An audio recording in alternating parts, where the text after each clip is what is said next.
قضا روزوں کے احکامات، پہلی بات یہ ہے کہ قضا ضروری ہے، سورہ البقرہ کی آیت نمبر 189 سے پتہ چلتا ہے۔ دوسری بات یہ کہ جو شخص زندگی میں قوت سے محروم ہو جائے، یعنی فرض کریں بہت بوڑھا ہو گیا یا بیماری نے اس قابل ہی نہیں چھوڑا، پہلی بات یہ کہ اس کے روزوں کی قضا ضروری نہیں، دوسری بات یہ کہ اس کی زندگی میں اس کے بدلے ایک مسکین کو کھانا کھلا دیا جائے۔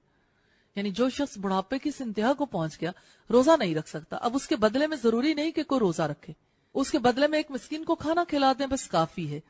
اور پھر اسی طرح سے بعض اوقات کسی شخص کی بیماری اس نوعیت کو پہنچ جاتی ہے، اب اس کے بدلے میں کیسے کوئی 29 یا 30 روزے رکھیں گے؟ اللہ تعالیٰ نے آسانی کی ہے کہ آپ ایک مسکین کو کھانا کھلا دیں بس کافی ہے۔ اسی طرح تیسری اہم بات ہے، جو شخص قوت سے محروم ہو اور فوت ہو جائے، پہلی بات یہ کہ ولی روزے رکھ سکتا ہے، اس کے روزوں کے بدلے اتنے ہی مسکینوں کا ایک دن کا کھانا کھلا دیا جائے۔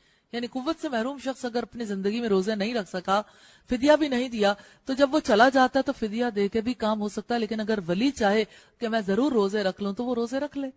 چوتھی بات یہ کہ اگر کوئی زندگی میں نظر کے روزے نہ رکھ سکے تو روزے کی قضا ورثاء کے ذمہ لازم ہے۔ یہاں پر یہ نہیں ہو سکتا کہ اس کے بدلے میں ایک مسکین کو کھانا کھلا دیا جائے، یہ نظر ہے، اللہ کی خوشی کی خاطر کوئی نظر مانی، اب اسے پورا کرنا ضروری ہے۔ بخاری کی روایت ہے 1952، اس سے پتہ چلتا ہے کہ نظر کا معاملہ کتنی اہمیت کا، کہ نظر مانے تو اسے پورا کرنا چاہیے۔ پانچویں بات یہ کہ بیماری، سفر، حیض، نفاس کی وجہ سے رہ جانے والے روزوں کا کیا حکم؟ پہلی بات یہ کہ رمضان کے بعد بغیر کسی تاخیر کے جلد رکھنے چاہیے، مسلم کی 355 اور بخاری کی 321 نمبر روایت سے پتہ چلتا ہے۔ دوسری بات یہ کہ ان میں تواتر ضروری نہیں ہے، وقفے وقفے سے رکھے جا سکتے ہیں، مثلا فرض کریں 2 روزے ایک مہینے میں رکھ لیے، 4 مہینے کے بعد 2 روزے پھر رکھ لیے، ہو سکتا ہے کہ ایک مہینے میں ہی وقفے وقفے سے رکھ لیے جائیں۔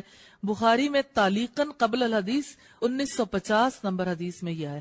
اور چھٹی بات یہ کہ رمضان کی قضا تاخیر سے بھی درست ہے، بخاری کی 1950 نمبر روایت سے پتہ چلتا ہے۔ سبحانک اللہم و بحمدک نشہد ان لا الہ الا انت نستغفرک و نتوب الیک۔